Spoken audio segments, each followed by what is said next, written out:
Halo, kembali lagi. Hari ini dengan Mama kita akan buat roti, bisa untuk jualan ataupun untuk keluarga di rumah.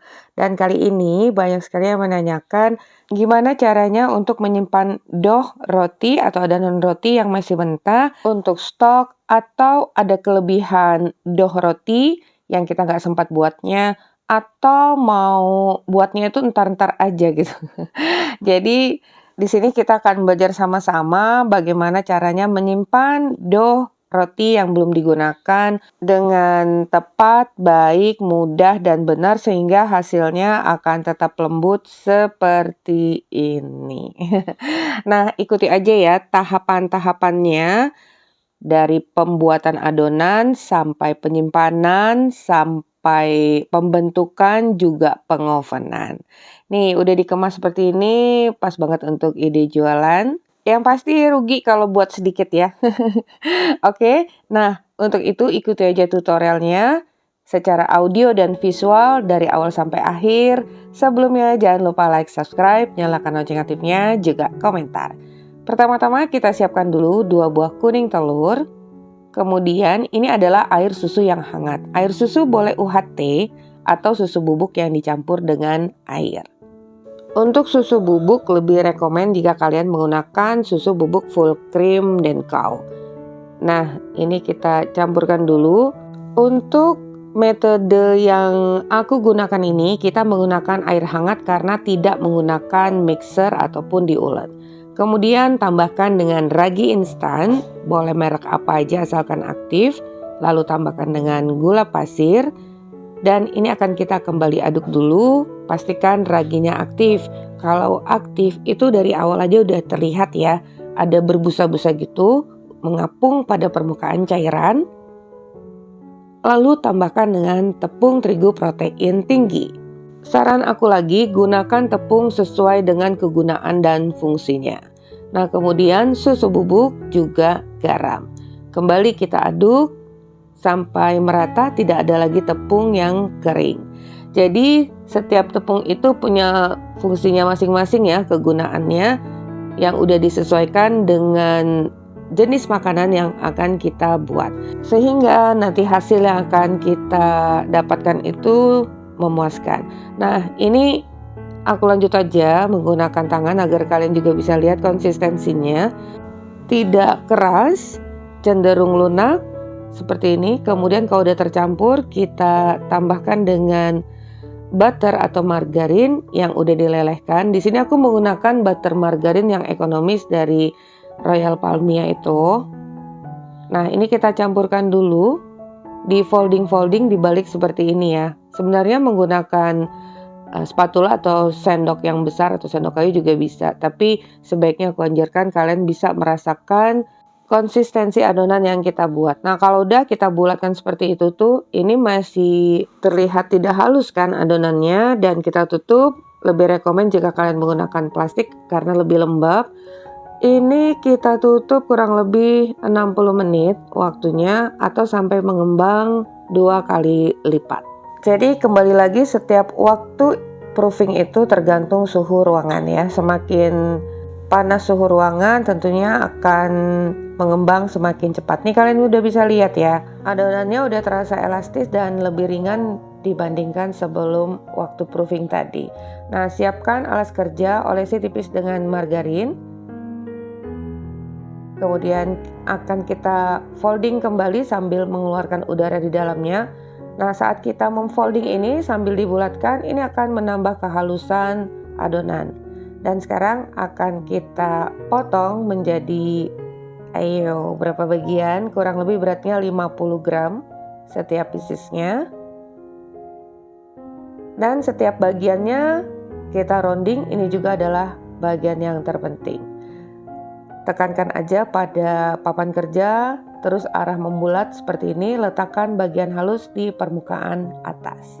Sangat mudah sekali, kalian bisa lihat adonannya lentur, elastis, lunak, tidak keras, lunak juga tidak melekat-lekat. Jadi setiap roti itu kan jenisnya banyak dan banyak juga resepnya. Jadi kalian harus tahu konsistensi adonannya. Nah, itu tadi tempatnya terlalu besar, kita pindahkan aja. Tutup dengan plastik atau letakkan dalam wadah yang tertutup, siap disimpan di freezer, awet sampai 3 bulan. Tapi jika kalian akan gunakan 1-8 jam kemudian, itu hanya letakkan di chiller aja. Nah, karena ukuran freezer itu mungkin terbatas, apalagi kalau untuk buat yang jumlah besar ya.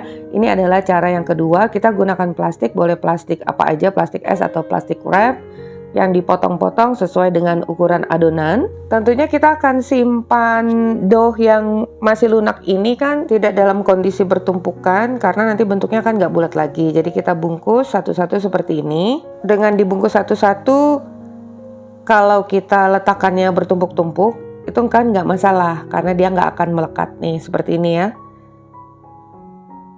Nggak akan saling melekat dan bentuknya juga tidak berubah. Sebenarnya untuk penyimpanan belum dipotong-potong seperti ini, masih dalam dough yang ukuran besar, kalian bagi beberapa bagian aja, itu juga bisa, tapi kan nanti saat akan kita gunakan, berarti kita harus memulai tahapan dari memotong adonan, ditimbang, dan dibulatkan seperti ini. Nah, dua cara ini kan hanya untuk bagaimana caranya kita bisa simpan di freezer itu dengan maksimal atau buat adonan yang banyak, tanpa merubah bentuk dough yang udah kita buat ini sebelum doughnya ini membeku. Kalau udah beku tuh aman kan, mau ditumpuk-tumpuk gimana juga bisa. Nah, sekarang kita simpan di freezer dulu, dibekukan dan akan aku gunakan esok hari.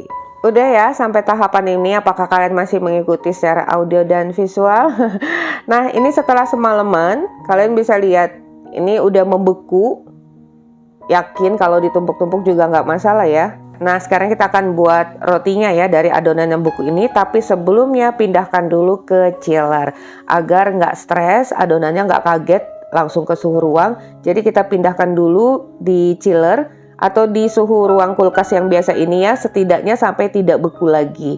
Jadi dengan stok adonan beku ini kalian bisa letakkan di chiller pada malam hari sehingga esok paginya dough ini udah nggak mengeras lagi. Udah lunak tapi nggak lunak-lunak banget ya. Nah, ini kita keluarkan di suhu ruang. Yang pasti dough ini masih dingin ya. Nah, keluarkan dari chiller dan buka plastiknya. Tuh, jadi masih kokoh tapi udah nggak beku. Langsung aja letakkan pada wadah. Jadi memang seperti itu ya, sama aja kalau kita buat stok bumbu-bumbu dapur. Toh saat kita mengerjakan yang pertama emang banyak yang harus dikerjakan. Tapi nantinya kan tinggal diambil aja beberapa bagian, siap diolah. Nggak pakai acara woro-woro lagi. Nah, pada video ini juga akan aku berikan tips jika oven kita itu kan nggak cukup ya untuk sekaligus memanggang semua adonan ini. Lalu yang kedua aku simpan dulu di chiller agar tidak overproofing dan ada jeda untuk pergantian masuk ke oven ya.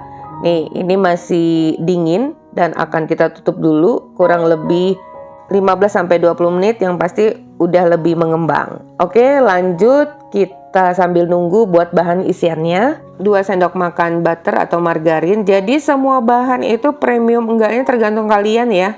Kalau mau premium ya gunakan butter, sesuai kebutuhan aja. Lalu tambahkan dengan tepung terigu serbaguna atau protein sedang boleh. Lalu gula pasir dan aduk dulu sampai tercampur merata. Oh ya, aku ingatkan kembali, setiap kita membuat sesuatu itu tentunya perlu proses, juga ilmu pastinya ya.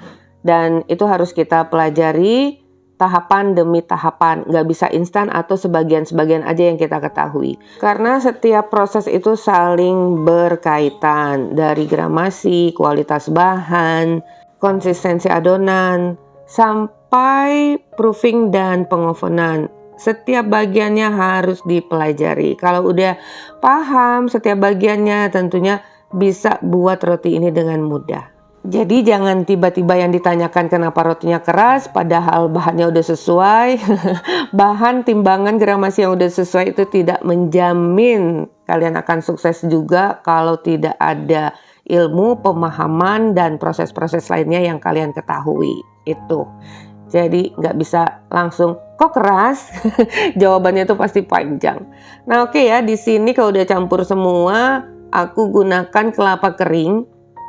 Lebih simple, praktis, dan harganya juga terjangkau. Boleh juga sih pakai kelapa yang fresh yang diparut ya, tapi aku sarankan jika menggunakan kelapa yang fresh itu gulanya agak dibanyakin agar lebih awet. Nah, ini kalau udah tercampur semua, kita tambahkan dengan 1-2 sendok makan air, boleh air susu juga, sampai adonannya itu menyatu, nggak terlalu keras ataupun kering. Nah, untuk yang jualan aku sarankan bisa ditambahkan dengan menggunakan perisa susu. Boleh merek apa aja, ini merek Hammer ya, tapi aku lebih rekomen, lebih suka kalau yang buatan Larung. Itu wanginya lebih enak, tapi sesuai selera. Udah kita sisihkan dulu untuk bahan isian. Nah, ini tadi yang udah kita biarkan di suhu ruang, udah mulai lunak dan sedikit lebih mengembang. Taburi permukaan papan kerja dan kedua telapak tangan kita nih, jari-jarinya dengan terigu, karena adonan ini keluar dari kulkas itu setelah kita simpan di freezer, adonannya cenderung basah dan lembab. Nah, jadi kita pipihkan, boleh dibantu dengan rolling pin. Dengan ketebalan yang sedang, tipiskan seluruh bagian tepi. Kemudian kita beri isian. Jadi itu juga perlu kalian perhatikan ya, kapan kita menaburi dengan terigu atau menggunakan minyak atau butter, tergantung jenis adonannya. Nah, ini kita lipat seperti pastel dan tutup rapat pada pertemuannya. Seperti ini. Lalu kita potong 1 cm ya kurang lebih. Nah, ini adalah roti susu kelapa. Bentuknya seperti roti kelapa zaman dulu ya. Kalian masih ingat nggak waktu aku SD? Itu bentuknya seperti itu, isinya pasti kelapa. Gimana di daerah kalian? Apakah seperti itu juga? Nah, ini lanjut ya, coba yang kedua. Jadi bagian permukaan atas dan bawah bisa ditaburi sedikit terigu karena emang adonannya itu lembab, basah. Tapi sedikit aja ya, tujuannya hanya untuk tidak melekat, bukan untuk bikin adonan ini lebih padat. Hanya biar gak melekat pada permukaan rolling pin ataupun tangan. Nih, seperti ini caranya sangat mudah dan ini rasanya enak banget. Rasa aroma susu juga bercampur kelapa yang gurih. Jadi saran aku jika kalian ingin belajar, kita belajar sama-sama tuh ya. Pembuatan roti, kalian ikutin aja setiap video roti Mameji, karena setiap video itu kan beda-beda jenis yang kita buat rotinya. Jadi informasinya juga bermacam-macam. Kalau udah dibentuk jangan lupa ditutup, kita proofing, istirahatkan dulu sampai mengembang dan kita siapkan untuk bahan olesan. Bahan olesan ini juga bagian yang terpenting ya. Tadi 1 kuning telur ditambahkan dengan susu bubuk. Kalau selain susu bubuk boleh susu cair, nggak perlu diencerkan lagi dengan air. Nah, itu kita encerkan dengan air agar tidak terlalu kental. Tips berikutnya, tentunya ini nggak habis dipakai semua. Kalian bisa simpan dalam wadah yang kering dan tertutup rapat. Bisa disimpan di chiller, bertahan 3-6 hari untuk kita pakai berikutnya, asalkan suhu kulkasnya stabil. Sambil menunggu proofing loyang pertama, saatnya kita udah mengeluarkan loyang yang kedua ya. Itu tuh, belum mengembang. Kita istirahatkan dulu, caranya sama dengan yang pertama tadi. Letakkan di suhu ruang, udah lunak dan mengembang. Bentuk, lalu final proofing itu 2 buah. Aku letakkan di cup aluminium foil. Saatnya kita kembali ke loyang yang pertama, udah mengembang 80%, jangan 100% ya. Kalau 100% itu ukurannya 2 kali lipat, nanti bisa overproofing. Dan kita oleskan perlahan, gunakan kuas yang halus, oleskan ringan, tidak berulang, tidak bertumpuk-tumpuk ya, usahakan tidak ada gradasi. Dan yang paling penting, kita oleskan ini 5 menit sebelum masuk oven. Tentunya oven udah kalian panaskan terlebih dahulu. Sesuaikan suhu oven masing-masing. Ini penting, mau oven apa aja kalian harus memahami karakteristiknya. Karena setiap oven itu pasti ada perbedaan. Suhu menentukan waktu panggang. Jadi rajin-rajin mencoba belajar memahami suhu oven kita masing-masing. Nah, kembali sambil kita manggang, kembali kita ke loyang yang kedua. Ini udah mengembang dan sama kita beri olesan sambil menunggu loyang pertamanya matang ya. Nah, ini loyang pertama udah matang, saatnya kita masukkan loyang yang kedua. Jadi kita harus pandai-pandai juga menyusun tahapan pergantian waktunya ya, dari loyang pertama, kedua, dan proses-prosesnya tadi. Oke, selagi hangat kita olesi permukaannya dengan butter atau margarin agar lebih shiny dan lembut lagi rotinya. Nah, siapkan kelapa kering dan kita baluri bagian permukaan. Jadi kembali lagi ke oven, mau oven itu sama-sama oven tangkring, sama-sama oven listrik, sama-sama oven gas, itu pastinya ada perbedaan suhu. Nah ini udah ya. Tadi yang 2 cup udah disantap. Langsung aja kita balurin. Tuh. Udah cakep nih roti susu kelapa, pastinya enak banget dan aku berharap kalian udah bisa ngikutin tahapannya dari awal sampai akhir. Jadi nggak ada lagi mungkin yang perlu ditanyakan kalau yang udah ada di dalam video. Ini dia hasilnya, lembut, pastinya lembut dong walaupun tanpa mixer dan ulen karena adonannya tuh udah kalis elastis. Asalkan gramasi, prosesnya, tahapannya, dan semua keseluruhannya itu udah kalian lakukan dengan baik. Jadi tidak hanya resepnya aja ya yang sama. Dan itu perlu jam terbang juga loh, apapun itu ya. Tentunya kita tidak akan merasakan rasa manis jika tidak merasakan yang pahit. Gagal itu biasa, coba lagi karena toh kita belajarnya otodidak ya kan. Nih ini dia hasilnya, lembut, dalamnya tuh gurih dan milky sekali. Oh ya, setiap orang, setiap tangan, setiap perasaan itu kan kita berbeda-beda ya.